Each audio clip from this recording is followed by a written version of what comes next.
Hi, Philip. How are you? Hi. We're live now, right, Johnson? We are live. We're on Facebook Wonderful. Live. Good to see you, my friend. It's good to see you too. Thank you so much for tuning in from Singapore. My Uh, pleasure. how's the weather there? The weather goes from bloody hot with blue skies to storm clouds, which we had this morning, leading into a grey sky now. Yeah, I remember living in Singapore that the weather would just Typical, right? Yeah, yeah. quite tempestuous and sudden. Um, yeah, Yeah, but at least I have a good view. Even being locked in, I still got a very good view because I'm look over Singapore, Boat Quay, and Marina Bay Sands, so I'm lucky. yeah. Beautiful. Well, thank you so much for spending this time and joining me on another episode of Truth, Wisdom, and Freedom Conversations. And this conversation, we're talking a lot about heart centered leadership and about something that you call synchronistic miracles. And I just wanted to introduce everyone who's tuning in a little bit about you. And I we've communicated a little bit over the internet, and of course with COVID we're making lots of these quantum digital connections across the world, right? And so what I loved about you when I was looking into what it is that you do is that you're someone who I consider a bridge, someone who basically translates the esoteric qualities of compassion, spirituality, and you bring it more into the mainstream, into the corporate, into organizations. I mean, you have a master's in business research methods, you have a PhD in synchronicity and leadership, and you have this consulting company, PMCG, in Singapore. And so I really admire how you're helping to what you call bring spirit into the workplace. I mean, you've spoken in 100 cities and 61 countries. You've won prestigious speaking awards. You started uh, the Singaporean happiness conference, the first happiness conference. So, I mean, you've done quite a bit. So, I would love to dive in with you about how you see heart centered leadership from your lens and why it's so important now. Okay. We're in the middle of a shift and a change. First of all, thank you for inviting me, Johnson. I'm very happy to share whatever I've got to share. We'll see what I've got to share by the end of the show. But I think we're in an age when people are shifting from head to heart. Well, let me back up. From just head to head and heart. We have found both in organizations and actually just countries around the world that we need to listen to the heart as well as the head, meaning that head is where we come from a lot of the time because you've got to explain things in a logical way. But we often make decisions by heart or intuition, but we don't know that we do that. And so now is a time to begin to marry and partner head and heart in the way that we live and the way that we make decisions. So I've been working. I don't know if your folks know the Heart Math Institute. Sure, yeah, the Heart Math Right. So Institute. I've been with them for 20 years. I'm a certified consultant with them because when I was looking for, let's understand what the heart is saying about leadership, about organizations, about spiritual life. Heart Math Institute was the only organization anywhere that was doing anything about that. And so not only is it an aspiration in terms of we all know that we make decisions using the heart and using intuition, but Heart Math Institute has done all the scientific research behind that. Do you want to So share a little bit about some key science points that might be really interesting? Not to put you on the I mean, spot here. very simply, Heart Math Institute has shown that the heart, and they're a very rigorous scientific research organization. This is not just la la land that says go away for the weekend and meditate on your heart and everything will be fine. These are folks that from the beginning in Boulder Creek near San Francisco said we want to do the research that shows how heart links to the brain. And they've shown that we really have a brain in the heart, and that the heart is the organ that drives everything in the body, both physiologically and to the brain. And that's through a concept called heart coherence. So that when the heart is coherent, meaning driving the physiology in a rhythmic, regular way, that puts the brain in a state where the brain is clear, is open, and reduces stress. So they've been working, as I say, for 20, 25 years with some of the largest organizations in the world, particularly frontline health people, army, police, to help people get into what we call heart coherence. So when they make their decisions, they're using both head and heart. They're not just reacting. Yeah, and this is a big thing in our culture, in modern culture. I don't see it as Western or Eastern anymore because we're so global. It's more really a disease of modern culture to over intellectualize things. We're very philosophical in the way that we approach things. And so it's this balance between the two is very much necessary. The beauty of the mind is that it can frame everything, it can compartmentalize, file, and analyze. And then the beauty of the heart is that it can feel. And they use it a lot, Johnson, in terms of stress situations. So all of us have, when we are in fear, as the world is at the moment, then we are in survival mode. Now, we were given survival mode to survive wild animals when our ancestors were growing in the plains and were confronting wild animals. The problem with today's life is that we are confronting wild animals or stress at work on a regular basis without any release of the tension and the pressures. So it's as if we move from one crisis to another crisis to another crisis in survival mode. And what HeartMath, with their scientific research, has been able to do is help people shift to coherence so they're not in constant stress. Or when you're not in constant stress and reactive mode, then you're a better leader, your teams are better, your organizations are better. So I got linked with them. I mean, first and foremost, don't forget, I'm a leadership consultant. And I've been doing that since, 1980. Before that, I was a family therapist and marriage guidance counselor. But since 1980, I've been doing leadership stuff. And if you look at my progress, because you can't teach what you don't experience.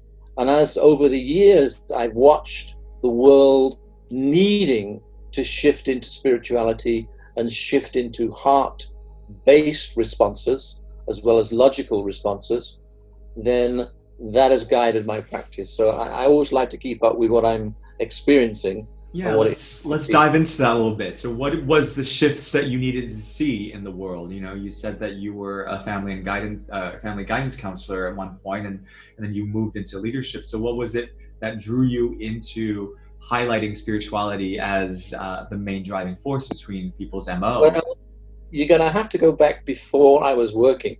Both my parents were ministers in the Salvation Army. Mm-hmm. So it requires the guy can't just be the one that's the minister, the wife has to be there too. So I grew up with a very strong grounding in practical spirituality. Salvation Army says you can't just save a person's soul without thinking about their body and their needs and their difficulties. So that really is a big part of who I am, deep in spirituality from an early age, and then said, whenever we move into any work that we do, and this is very important for me, Johnson, is a lot of people talk about bringing spirituality into the workplace. Now that's the height of arrogance, because people that say that, I say to them, oh, you mean it wasn't there before you came? So I like to say we are spiritual beings at different levels, different religions, but what we're doing all of the time is bringing our spiritual self into decisions in the workplace. So we're not introducing spirituality to the workplace, we're actually helping uncover it so that people can be aware that it's there. So what led me and guided me was that the more work that I did, and I worked, as I told you, in 61 countries, always focused on how can people be better in their organizations, better leaders, better teams, but that you can't do that unless you delve into what makes you who you are? And we all of us show spiritual qualities in the workplace. So I'm on a kind of a mission to help people be comfortable to recognize that. And this is one of the pillars of any sort of existential journey, the Buddhist pillars. Who am I? Who are you? What makes you up? The light, the shadows, the conscious, the unconscious parts of us. And also, I mean, if you look into companies, the values themselves that people share, the mission that everyone collectively share, that is in itself very spiritual. That's the overarching thing that binds everyone together. It's bigger than the self. It absolutely is spot on, Johnson. And the issue is, I mean, I'm sure you know about this, but we're all trapped in a Newtonian world. You know about the shift from Newtonian to quantum space. So Can you break that down a little bit for people who don't remember Newton, that guy with the apple and the tree? Yeah. Newton was a great guy. And before Newton, the world, certainly in the West, was dominated by the church and by, we're in touch with God. And by the way, God means you've got to do exactly what we, the church, say. So people got fed up with that. And the more scientific discovery happened, and Newton is the essence of that, Newton said, forget what the church say. We actually are human beings. We are matter. And God is not the center of the universe. We are logical. We can break down how the world works, because if we know that we are matter, then matter is separate from everybody else. So you could break it down so we have like a mechanical world. And so in the 1500s, Isaac Newton, great guy, said, now let's work based on science. But trying to get rid of God and trying to get rid of spirit wasn't successful, because there continued to be miracles happening, strange things happening, which didn't fit into any scientific medical mode. So we are now in the middle, and it's been going on for 100 years, where quantum physics has disproved the Newton way of looking at the world, meaning we're not separate at all, we are energetically connected. Yeah. That if you break down the human body, it's just energy. 99.9% of who we are is energy, not matter.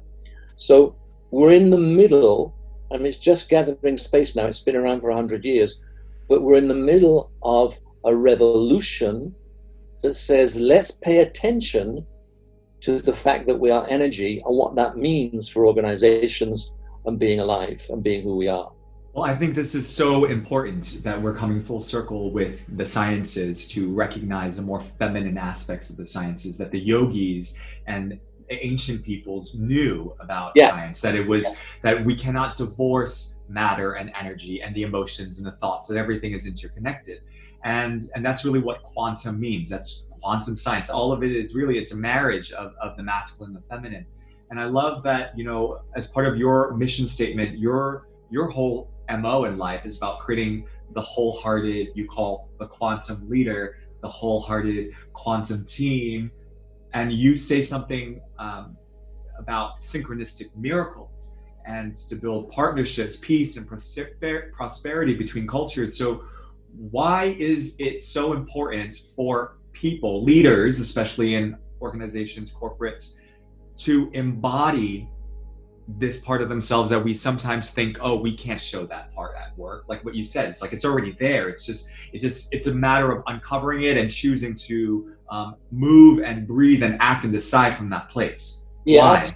Well, because of people have been taught the Newtonian way of looking at the world in the way organizations run. So when you say to people, when somebody says, like, I had a strange dream last night, I think we should invest 2 million in Vietnam and not Cambodia, because my dream told me that. You go and tell that to your boss is going to think you're crazy. So that's why it's rejected, because it's not part of the logical way in which we think. But because now quantum physics is catching up, and people are now, as you quite rightly said, Johnson, people are linking what they used to call old wives' tales around miracles with reality now, in terms of science shows that because of the linking of masculine, feminine energy, and because we are energy, then we can bring miracles into the workplace. So it's rejected because people think it's crazy. When you go to work and say, yeah, I think we should hire that guy because I've got a good feeling in my heart, people will say, what the hell are you talking about? Let's look at her CV. Her CV will tell us exactly what we should or shouldn't hire from. So organizations are catching up with that now. Yeah, I think it's really interesting, this topic of synchronicity, because we can also look at synchronicity from a place of the law of attraction or manifestation, or it's really about frequency and what it is that we resonate out forth into the world, and then that's going to come back in turn. And so when we receive messages through dreams, let's say, like for example, I have this story of this I had a client who was working with energetically and subconsciously, unconsciously unraveling messages that were hidden. And there were lots of spiders and eights and symbols that were related to eight. And the next day, you know, there was $80,000 granted from the investment that was that was the project that was being worked on, right? And then on the way home, he saw a bunch of eights everywhere, and he had noticed them, right? So these are synchronistic things or occurrences that happen if we can unlock that part of our consciousness to receive it, right? So how do you look at synchronicity in relationship to the things that unfold in our lives? Well, how long do you want me to go on? Synchronicity is my specialism. So literally, synchronicities happen to me in amazing ways. And it's a skill and a quality that we all have, because quantum physics tells us we're all energetically entangled. We now can begin to use synchronicity in our lives. And I had strange things happen, like 10 to 4 here in Singapore one afternoon. I needed $15,000 to balance the books for that month. 10 minutes later, a colleague of mine called from Amsterdam and said, I got to go to Beijing next week, but I can't make it. Will you go for me? I said, yeah, no problem. I'm free. He said, the good thing is the money is good. It's $15,000. So 10 to 4, I needed $15,000. 10 minutes later, it came to me. So I had, and I could go on with so many stories, I had so many things like that happen to me. And then when I began to talk to my colleagues and clients and friends, they had the same thing happen. So I said, okay, I'm going to do my PhD. Now, I decided, first of all, to do a PhD in law of attraction. But there was nothing scientifically justifiable around law of attraction. There's not much written about it. Synchronicity is exactly the same thing. And there was lots written about synchronicity. So for 4 years, I did a PhD in synchronicity, interviewed people about strange things that happened to them, and have now got a formula about why they happen, how they happen, and it's much more being written about. So I'm still doing all the things I've done, but I'm now adding to my consulting work in organizations synchronicity and teams and miracles, so that I'm using the formulas that I found in my PhD to help introduce people to say, stop worrying that you've had synchronicities in your life and you can't talk about them. So my focus, Johnson, is helping individuals in organizations be comfortable to talk about law of attraction. I call it synchronicity, because we now know how it works. And it's you speak a little bit to how the equation of miracles, the equation of synchronicities work? Well, I mean, it's still, a lot of people disprove it and disagree with it, but I had literally interviewed a variety of people about how it happened to them. And what I know is that there are facilitating factors around synchronicity. First of all, the evidence for synchronicity is they continue to happen. And synchronicity is about having answers to things that you're thinking about come in a non-logical way. They just come out of the blue. And so that's why people are still studying it, because they continue to happen. Quantum physics is the bigger picture about why they happen, because if we are quantum entangled, then energy is entangled around the world. And that's why it happens. But what I found was people have synchronicity happen to them when they listen to their intuition. Now, it's interesting, Johnson. 20 years ago, intuition, nowhere on the leadership agenda. You go to any organizations these days, intuition is a leadership quality. So we kind of made some progress. And so synchronicity happens, number one, when you are listening to your intuition. Number two, when you are in the present moment and in the flow. When you are seeking and asking for support. You're on a mission to say, there's got to be an answer to what I'm looking for, and you found it. To assert intention. So when you say you want something to happen, so if you said, I want to open my show in Adelaide, and that's an intention that you have, and then the following day looking out for clues in the world. So you've got to believe that synchronicity happens, because the process of it, the people that I talked to said, first of all, these things came out of the blue. And they thought, wow, that was strange. How come I got delivered to me exactly what I wanted? And they keep looking out. And then another synchronicity comes. Yeah. And then they think, and I'm wow. sure we've all had some sort of experience in our life where we're thinking about someone and that person calls us, right? We all have experienced this in one way or another. And, Carl Jung, our master of the unconscious, he says that synchronistic patterns are connected to the collective unconscious.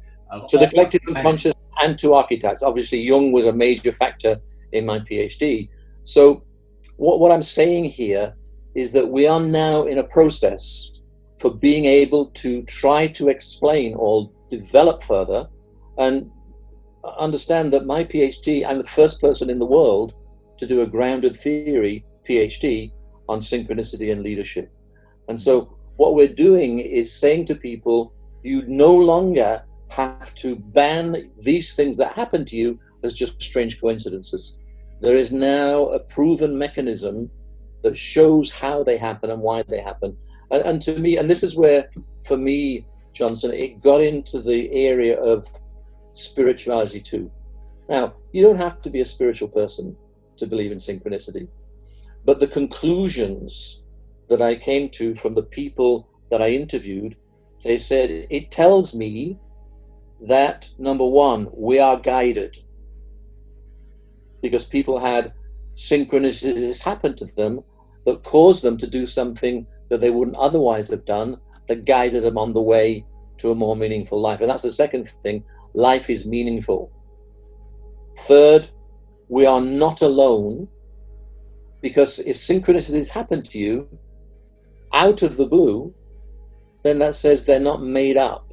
There's a force bigger than you operating in the universe. Now, you can call what the hell you like. You can call it quantum space. You can call it the Akashic field. You can call it God. You can call it the Holy Spirit.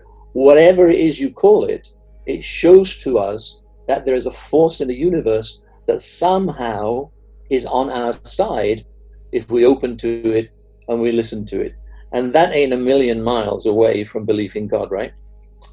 In terms of focus. So that's where I am with this. I mean, I believe it myself, and people choose not to believe it, and that's fine.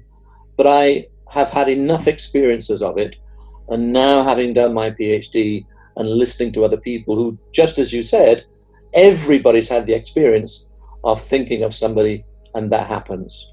And so I'm about now helping organizations, teams, leaders, and ordinary people in the street really begin to open to the power of synchronicity and what it can do for them. Yeah. And what would that you was say? A long speaker, but No, it's great. So what have you found? What kind of patterns or obstacles or blocks across the board?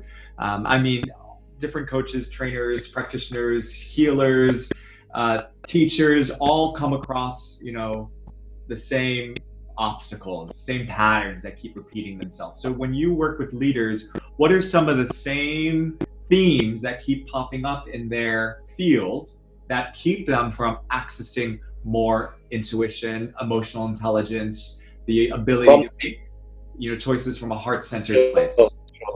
Again, speaking from my research conclusions, this is field work with leaders.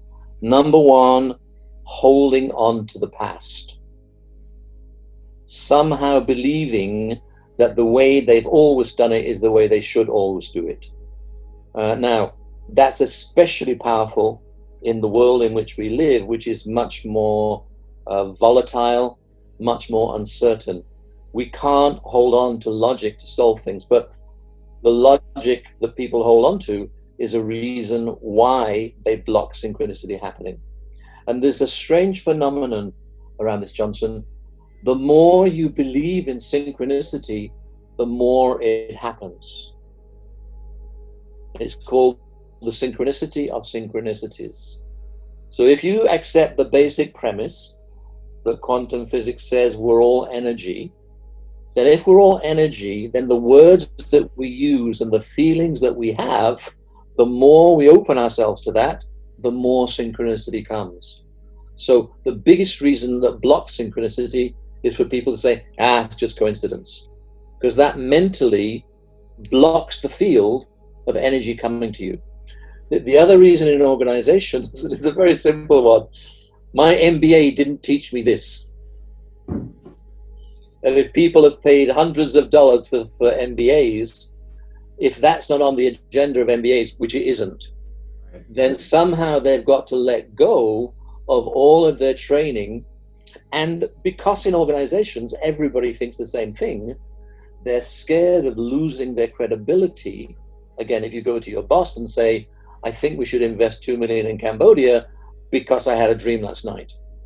Now, it may be absolutely spot on, but you don't want to lose credibility. So all of these things block the individual from letting the energy of synchronicity come in, if that makes sense. No, for sure. This is something that you see.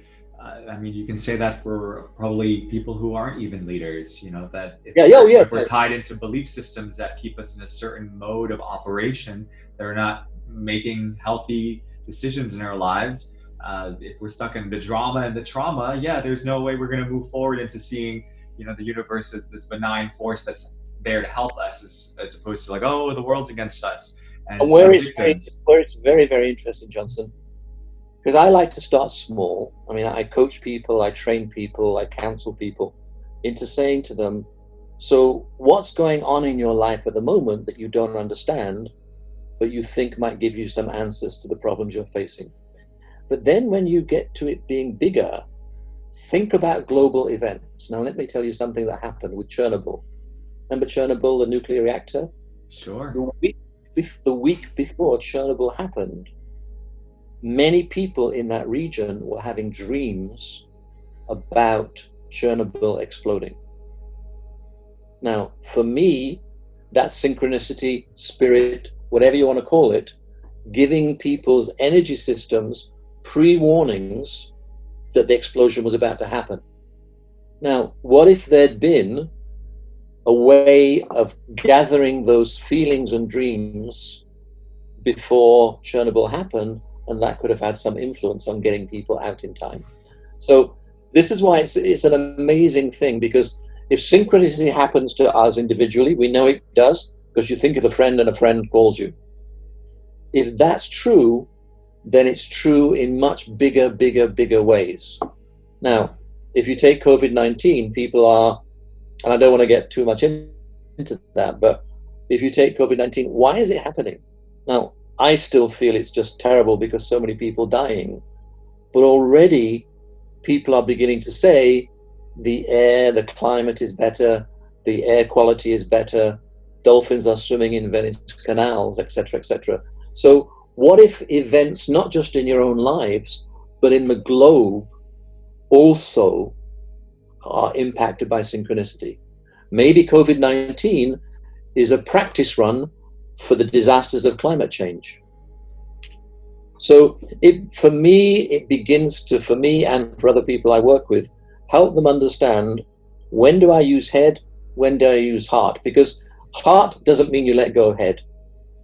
Whenever somebody has an intuitive answer from their intuition, from their heart, I'll say, okay, now ask your head to check it out. Does it sound logical? So we have these two systems, head and heart. and synchronicity happening to us is part of that whole system. Yeah. No, it brings me goosebumps when you talk about the ability that we have as a collective to tap into this field, the quantum field. I actually know of someone who I had on the show a few weeks ago, Patricia Elwood. She is a Jungian psychoanalyst, and she works a lot with Russian cosmologists in Russia, somewhere on the border. In Siberia, and they research consciousness, and they research tapping into the collective field, and actually forecasting probable events that might happen in the future by tapping into the quantum. So, I mean, it's all being researched, and there's such a huge interest towards that, because I think, as you said earlier on, we as a species can no longer look at the world through a reductionist lens, this Newtonian way, that in a linear way almost. And I think that's one of the big things when we come into anyone who feels like they have to be a strong leader because they have to serve their people, right? They have to put on this front, right?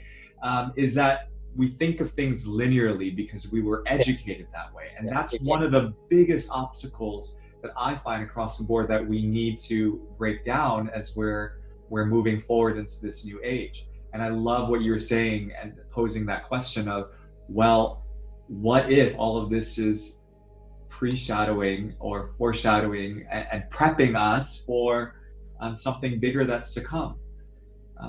So yeah, we can talk on and on about that, but let's bring it back to leadership. And so tell me a little bit more about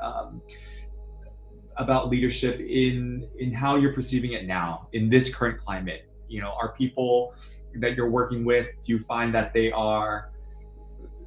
having to break through in new ways and access their intuition in new ways because of the global situation?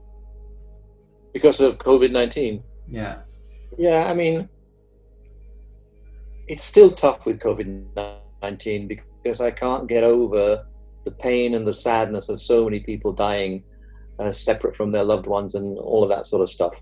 But one thing I do think, and it's interesting, you and I talked about this earlier, everybody who's got COVID-19 or had a test, they're scared about one thing: dying. And they're scared about dying in terms of passing it on to their loved ones. I had a test. I went to the doctor with a cough, and he sent me for a test. And while I was waiting for my COVID-19 results, I was frightened of dying. And I was frightened more that maybe I'd pass it on to my wife and she might die. And so I think that the one thing for sure that everybody's worried about is, with all this stuff around, am I going to die? But have you seen anybody talk about it? Have you seen any TV show that talks about it? I know you have, but you're an advanced soul. Have you seen any articles written about it? So one of the things that I think COVID-19 is doing, it's lots of pain, I know that, but one thing it's doing is making people face up to, what do I feel about death? And to me, it's very simple. We're all going to die, literally. So if it's taken COVID-19 to make you think about death, then that's a good thing. And for me, what it made me think about death is, I want to live now a more spiritual, useful life. So I think COVID-19, behind the scenes, despite nobody talking about it, is everybody in the world now is thinking about death. And what am I going to do? What do I think about death? What happens after death? Etc., etc. And I had a really, I don't know how to call it, strange experience of this a couple of years ago. My dad, I had a message from a psychic friend in the US. I'll back up a little bit. I was appearing on Singapore TV in the morning, quote, talking about the news. And it meant that you get up at 6 o'clock every morning to go to Singapore TV to talk about the news, Channel News Asia. And as I'm getting ready, I look at my phone and it says, "Message from your dad." It's from a psychic friend of mine in the States. My dad had died a year earlier. And it literally, she'd sent me that. She said, your father has been bothering me for a long time. He's got a message for you. And she literally had sent me the message that my dad, wherever he was in the world, in the universe, had sent to her. It said various things like, I think of you, blah, blah, blah. I'm dancing, I'm doing very well. And then it said, I'm glad to see you appearing on the TV. You're going to be doing a lot more of that. Now, I'm in the process of preparing to go to Singapore TV at 6 a.m. My friend in America doesn't know that. My dad clearly did, but my dad died a year before. So it means that somehow, somewhere, my dad's spirit knew what I was doing at that precise moment and got a message to me that I'm appearing more on TV. And in the last year, including this show now, I'm actually doing a lot more stuff on TV as people seem to want to hear my message. So that's a pre-answer to your question, because if that's true, and it is true, then what does it mean for leadership? It means that there are all sorts of answers around you to all the problems that show up in organizations if you listen to them with your heart as well as your head. So I'm encouraging people to say those hunches that you have, that you think come from nowhere, actually don't. There is an entangled way in which you are getting messages from the universe to the problems that you're facing. And this is new, Johnson. As I said, I'm the only person in the world who's done a PhD on this. Very few people, I don't know anybody, actually I know two other people who are looking at leadership and synchronicity. So I'm kind of helping people think about, there's a lot more help around that you think there is if you just pay attention. And going back to what you said earlier about death and about confronting our mortality, and also to the obstacles, like you said, one of the obstacles that you run across a lot, the themes that pop up, is people not embracing their past or not letting go of their past. Yeah. I feel that also the fear of death is also something that keeps us from moving into our full potential, as people, as leaders, because if we cannot face our physical death and accept that as a reality, and we think that we're immortal and we ignore it and we go into an avoidance pattern first off. So then that we pigeonhole ourselves into seeing things in a certain perspective, because we cannot keep that or bear with that in our field of consciousness. And then the second thing is, and that keeps us from metaphorically dying day to day, because every day we die, we go to sleep, we wake up, we're a new person, we feel different things, we have a different mood, we relate to things in different ways. So whether we're conscious of it or not, every day we are metaphorically dying by letting go of certain belief systems and whatnot, right? And then we reinvent ourselves and become new people. But if we can really grasp into this, what the yogis and the Buddhists call, abhinivesha, which is the fear of death, and break through that, right, then we really have become timeless or infinite, in this quantum space. So for leaders, Johnson, this is a great question around leadership. What if then we help people redefine leadership as getting in touch with their true self, their authentic self, getting in touch with whatever they're supposed to be doing in this lifetime? Because one of the things I found, synchronicity comes in to push people into their true life mission. That people who are working and doing stuff that they're not committed to or don't enjoy, somehow synchronicity comes along, and maybe a person, maybe a book, to push them into what they are supposed to be doing.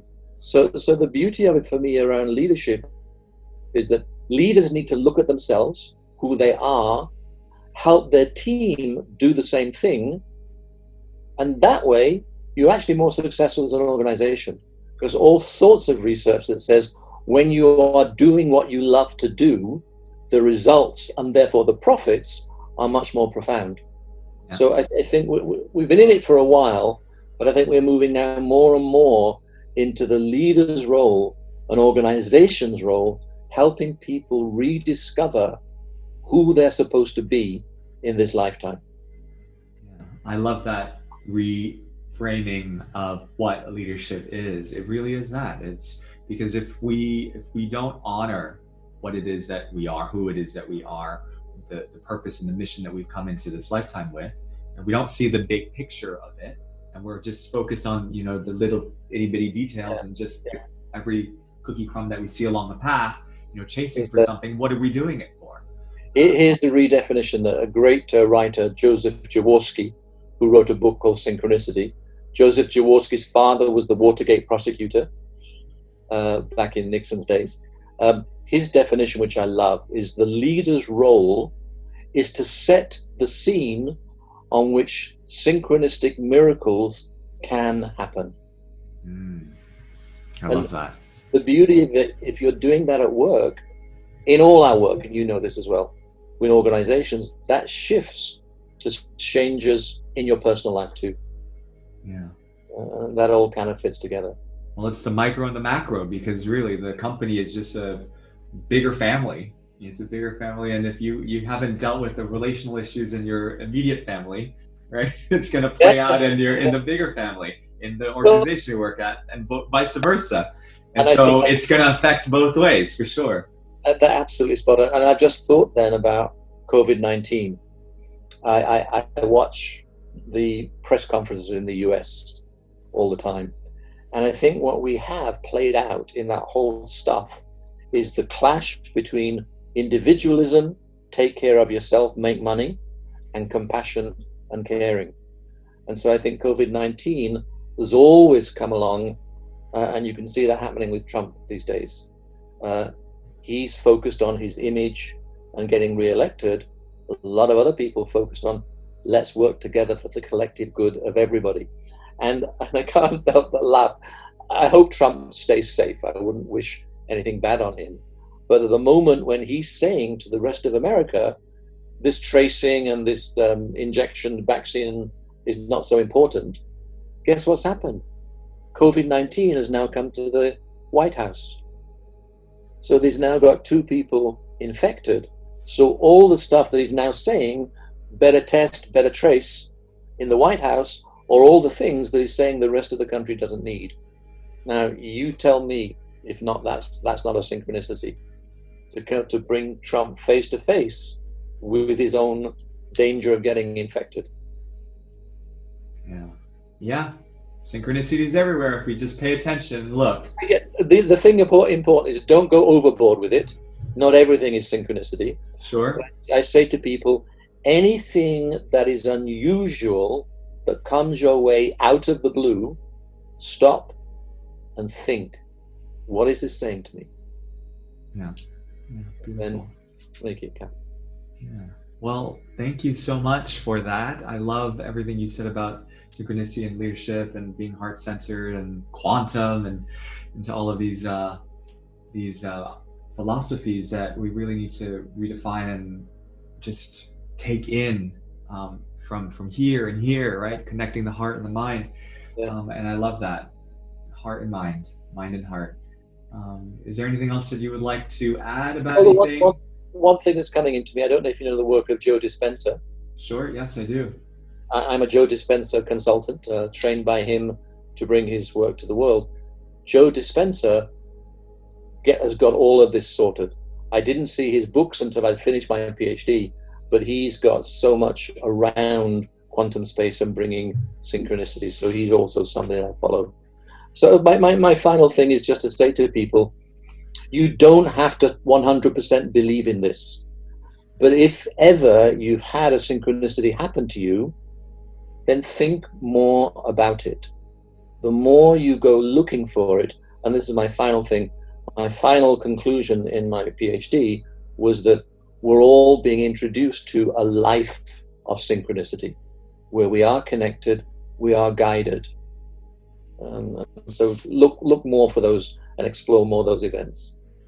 Right. Well, thank you so much for all of that wisdom. Thanks for coming on Truth, Wisdom, and Freedom. And I really enjoyed the conversation, Johnson. Yeah, we actually started very well. You gave me some great questions and we bounced around each other. So great show. And thank you. You're a great interviewer. Yeah, thank you so much. I'll talk to you soon, okay? Have a great night. Take care, Johnson.